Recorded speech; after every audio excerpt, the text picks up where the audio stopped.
Okay. Yeah, it's just, okay. This is about the RFD TV Sure. program. It's a Um, great program for us. and how did the partnership start? The partnership started through discussions with Randy Bernard. He was at that time the CEO, and we talked about we talked about finding ways for our students to find learn by doing opportunities. So that's what it evolved to. So this is what we have now, starting about I think it's sometime in 2014. We have a wonderful learn by doing opportunity for our students.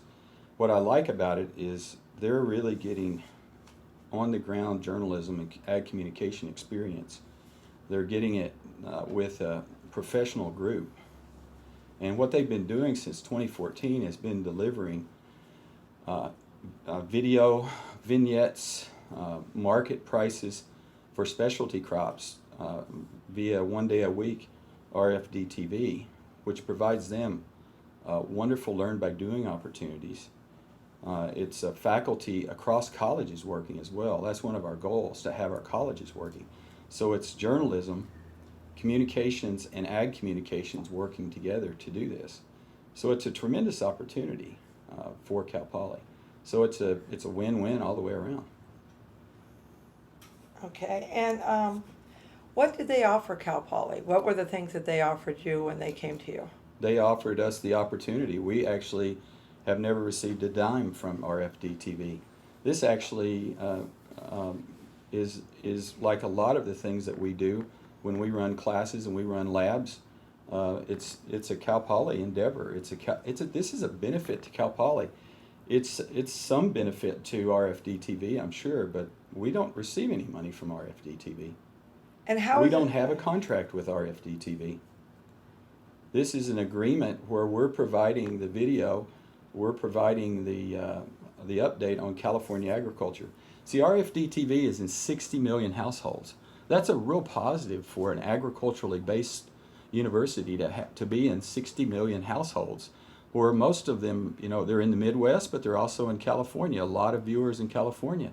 So this is a real win-win. Now it would be better if we were paid to do it, and we think as we move ahead, we can get our students engaged in seeking advertising, and we believe in the future, once we get our students up to that level, that they can seek advertising just like you do for the Cal Coast News or just like KSBY does, and that we could probably bring some money in to benefit the program. But right now, it is a learn by doing investment for us. So the students would be the salesmen for the program. They could be in the future. They're not now. Okay. They're not now, because we are not generating any ad income from the program. Okay. And what do you think the benefits are to RFD TV? Is you're producing 5-minute segment for them once a week? Have you seen any of them? No, I have not. Chris could send you the link and you could look at them. Okay. The benefit for RFD TV is, before this program, there's been no real national data on what's happening with specialty crops. So if you think about strawberries, for example, 90+% of the strawberries consumed in North America are grown in California. Fruits and vegetables, I mean, you know that. But if you go to RFD TV before this program, before 2014, and you listen to any of their programs, you would not, as a producer, get any information on the prices in the specialty crop area. You could get corn and soybeans and what cattle and pigs, all of that. So this is a real benefit to them for their specialty crop growers. But that's probably specialty crop growers in Michigan, Florida, as well as of course, California. And has RFD made any promises of financial support or any support to Cal Poly? No. No. Okay. I wish they would. We would be happy to. What Accept internship donations. opportunities have they provided? You'd have to ask the faculty. I don't know the details of the program. I do know that it's still ongoing. I do know that the Dean of Liberal Arts and the Dean of Agriculture, Food, and Environmental Sciences both value the program. They see it as a real plus for their students. It's a great learn by doing opportunity. If you think about if you think about a hospital and how students go into a hospital and they learn on the job, think Yeah. about a journalism hospital. That's what many around the country are calling it now, where that students are on the job, they're out there, they're doing the work, and this is typical Cal Poly. This is what our students do. But the emails say they do not want student quality work. They do not want the students involved in the production. The primary production, the producer is not a student, he is a faculty. The person giving the reports is faculty, and the person doing the cameraman is faculty. And they have said repeatedly in emails, we do not want student quality work from you. And when are your emails dated? I have emails between dated to about 3 months ago when I did my records request for the last probably since 13 till then. And at that point, they had, until I got my records request, they did not want students involved in this. So the students were not involved in producing this in any way. Well, I can tell you students have had some involvement all along, and you can check with the faculty, but students are more involved now, and we're not going to keep doing it if students are not involved. But having our faculty involved is also a positive. There's nothing wrong with our faculty being involved. If our faculty are involved in real world situations, they bring it back to the students. So it's evolved, and it is evolving to involve more students, and that's part of the plan as I understand it. Who is paying for the Cal Poly staff involved? Out of what programs is it coming? It's like who's paying for everything else that we do. It's coming from the College of Agriculture, Food and Environmental Sciences, and the College of Liberal Arts. You'd have to ask them. We pay for Learn by Doing experiences all the time. That's our mission. That's what we do. We interact with companies and others all the time. There's nothing unusual about that. This whole university senior projects, I couldn't begin to tell you the depth of that. We have over 900 people that are from outside this university that advise Cal Poly. That's one of the strengths of Cal Poly. This is not an unusual project. This is I'm really, I'd be delighted for you to highlight this in a story because I think it's a great success. How are the pay scales determined? And for example, you're paying the producer $65 an hour when the average is $24 an hour. You're paying a professor to produce at that pay scale. How did you determine pay scales? You're asking me questions that I do not know the answers, and I can tell you that our however we do it is not based on what's going on in industry. It's based on our faculty time, and all of that is typically the same way we handle it within the guidelines of our union and bargaining agreements. So you're asking me details that I do not have the information. And also the description of the faculty member that you have doing the producing work. Generally, a producer does the background work and sets things up, and then whoever's going to do the camera time and the cameraman go to the spot. But here at Cal Poly, they pay for travel time for all three of them. You're doing that, but what all are you paying for the producer's duties? I do not know the answer to those questions. That's a level of detail that a president wouldn't know. This is a learn by doing experience that's very positive for our faculty and our students. I can't tell you those details. I don't know. And how are you covering the classes since the faculty that you're taking to do the 5-minute segments? Who is covering the classes that they're no longer teaching? You're making an assumption there that I'm not sure is even valid, and I can't answer that question. It says in the emails that they've been taking off some of their teaching duties as they cover this. You would have to ask the deans about that, because it's typical and normal for faculty to go and work on projects. Sometimes it happens and they go on sabbatical. So what happens when faculty go on sabbatical? People have to cover for them. So projects outside the university, projects involving industry, projects that involve contracts are not unusual for us, and we value that. We value our faculty and our students having that type of experience. It's very positive. And with Gerhard, he already is on the news. How is doing this giving him experience? He's been on the news for decades. How is this giving him experience to take back to his students that he doesn't already have? You know, you're asked. That's a question you should probably ask Richard Gere. Okay. But I would tell you that Richard Gere has a lot of experiences that you might not be aware of. Richard Gere has an agricultural background. Richard Gere enjoys doing different things. I'm not sure Richard has done agricultural reporting before, but I think you would have to ask those questions of Richard Gere. And some of this is taken off just on their time, but they're also given for the 30-minute wrap up. They're given extra pay. So they're working the same amount of hours as they used to, and now they're getting more pay than they used to before when they were just teaching. Isn't this giving them time off and giving them extra pay? Isn't that double pay? You keep asking me detailed questions that I don't know. Okay. And I can tell you that it's my expectations that all of our folks follow our rules and guidelines. And I would also tell you that I am happy for our faculty to find opportunities where they can participate and learn by doing opportunities and add income. I believe one of our long-term goals is our faculty. I hope that our base pay can increase over time. So I'm happy for our faculty to participate in opportunities like this where there can be additional revenue to them. I think that's very appropriate, and we have rules and guidelines for all that. And according to the records that I've looked at, you paid approximately $200,000 in 2014 for this program and about $173,000 in 15. Do you know how much the school has paid for this program at this point this year? I don't have those details. I did not Can you ask get that for a for me? summary. Yeah, we can look into it. Yeah. Okay. Yeah. Do you think this is cost effective? Do I think it's cost effective? Yes.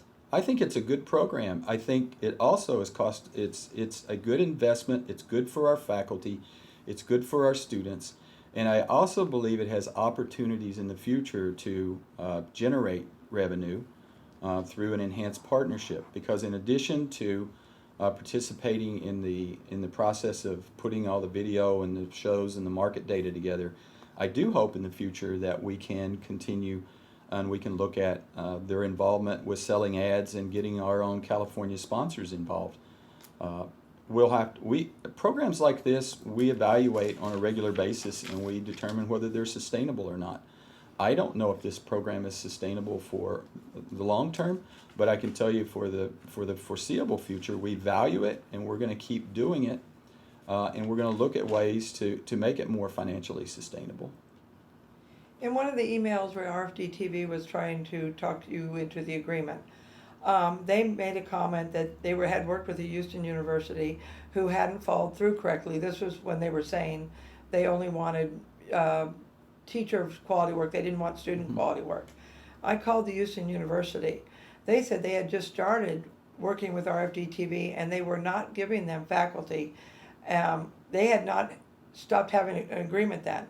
They had an agreement, but their agreement was the work was going to be done by students. After they got Cal Poly on board, then they stopped working with the other university. Were you aware at that time that they really had not stopped their agreement with the Houston University? I have not. I don't recall any of that. I have no knowledge or no reason to know about what was going on in Houston. Well, they just said it in an email. You know, we need you guys to go Yeah, through I it. don't- This is the way we want it. We've stopped I working don't with recall. these guys. I don't recall that email. Okay. Another record that I looked for was referring to you taking your son on a social event. Sure. You asked Bernard if he would include your son in a social event. Can you tell me about the social event? Oh yeah. I think it was in 2013 because my son I think he was either visiting. I can't remember exactly how long he was here. We went to an event to Randy Bernard's father. We have a mutual friend who's a very, very good chef. My opportunity to expose my son to ranch life. That was a personal trip, personal visit, all covered by my personal funds. We all chipped in and bought things, and in fact, we were so happy with the event afterward. The individual who's a friend and a chef and I and another individual, we chipped in and purchased a new barbecue for Randy's dad. The only problem with that is in the, when you emailed back and said, what do I need to bring? Should we bring any food or drinks? They said, no, we're supplying all the food and alcohol, and even talked about some specialty wines. So in that email, they said, you're bringing nothing.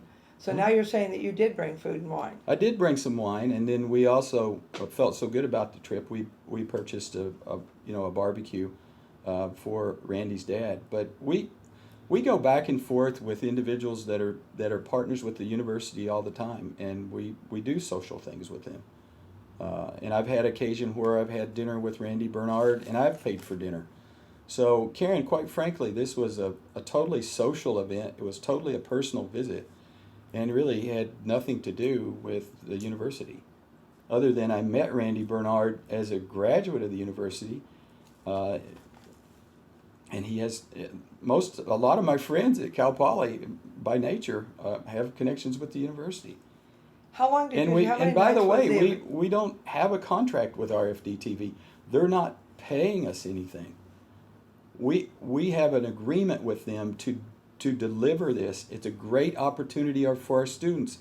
We are doing this because it's a good opportunity for our faculty and our students. I'm not sure what else you're looking for. There's nothing else to this. How many nights did you stay at the ranch when you and your son went? One night at Randy Bernard's father's ranch. And we actually camped out. Actually, we didn't even stay in their house. Do you think it was appropriate to ask them to provide transportation for your son? Transportation for my son? Yes. You say in one of the emails, can someone take care of transportation getting my son to the event? And they write back, yes, we can. I'm not sure what that email was about, but I can tell you that my son rode with me in my car up there, and he rode back with me. So I'm not sure what that was. I'm not sure what that was about. I really don't recall. Has RFD or any of the people involved with RFD provided anything else to you or your family?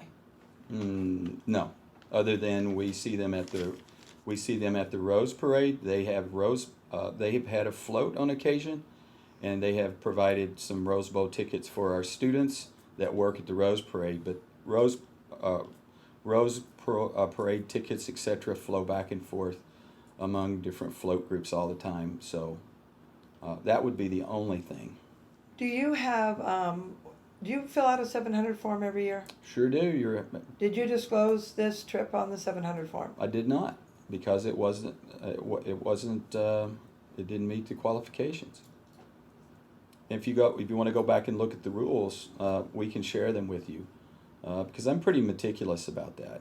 Reporting that, I was quick to say I would have to go back and look at that form and see if I reported it or not. Okay. Because what we do every year is we look at individual items, and we determine whether we should report. Pause that a second. Whether we should report it or not. And if you have reciprocal back and forth with donors, if you have reciprocal where you buy a meal one time, they buy a meal one time, those sorts of things, then that is not required to be reported. If they're under a certain price, it's not required to be reported. And you're happy to look at every one of my records. You're happy to look at my travel. I have nothing to hide. So we'd have to go back and look and see whether I actually reported that or not. It's my recollection that I did not, because it was just a barbecue and a social event. One of the primary concerns is that Cal Poly is doing work for a private business. You're producing a 5-minute segment that enriches this private company that before you entered into the agreement took you and your son on a trip. That's the concern. And for example, I would love for Cal Poly to do work for Cal Coast News, but the law is very clear. I cannot have interns do work for me unless they get more work out of it than I do. And in this case, maybe you are doing stuff with interns now. I don't think they've had one intern from Cal Poly, and everything I've read says we do not want student work involvement. They do not want students involved. So this appears to be Cal Poly professors doing work that this company would have to pay someone to do. But instead, Cal Poly is doing the work and sending it to the company at their benefit. Well, it's your story. You can write it however you want, but I can tell you there's benefit for our faculty to be involved. we knew the faculty were going to be involved in first, and our goal is to involve students. But again, for our faculty to be involved is a very positive thing. And the fact that I have a friendship with Randy Bernard, and I went to see his father. I'd never met his father. And if you want to make those connections, feel free. But there's absolutely no connection. And that's up to you on what story you want to write. Because if I had to do it over again, I'd do it. I wouldn't say I'm not going to spend some time with my son and somebody else for simply a teaching and learn by doing opportunity with our faculty and our students. So I firmly believe you're right to write whatever you want, and you have to live with the credibility of what you write. Yes. Point, Karen, that I want to make, that I want to reiterate, and that is the value of this from a marketing perspective from Cal Poly to 60 million households is very positive. That has a value that is very significant. So, if you're going to tell the story, tell the whole story. That's very positive. They're in 60 million homes, and of the agricultural clientele, that's a really strong penetration. So I wouldn't call this, this is wonderful for our faculty. This is, something that came out of a trip. What I would say, this is an opportunity where we have our students and our faculty, whether the students get direct or indirect exposure to this, how much it occurs is very positive. And then we also have the marketing value of this. And we do this type of thing all the time. We are a very engaged university with industry, and we work very hard, and we follow the rules. And what is the marketing for? Is it to get more donors? You have many more students than that apply than can go to Cal Poly. So is the marketing for donors, or what is the marketing benefit? Well, the benefit is exposure to Cal Poly. It's exposure to people that may want to donate, that people that want to partner with us. It may be students that are interested in Cal Poly. And just because we have a lot of applications, you don't just simply say you don't have any need for marketing. I wouldn't think that Cal Coast News would stop trying to go out and sell ads simply because you've sold all your ads. But I think it's really an opportunity for people. If you look at the gifts that happen, why do we publicize gifts? We have gifts that are publicized, and then we have people that come to us that have no connection with Cal Poly and say, "Look, I heard what happened to your program. I want to contribute. I want to be a part of that." No, I'll just stop there. Do you have any other questions? No, I think this is good. Okay. All right, thank you. Good, thank you. Thanks. Thanks Okay, for your so time. thank you Nice very to much meet for your you. time. Nice to see you, Karen. Nice to see you too.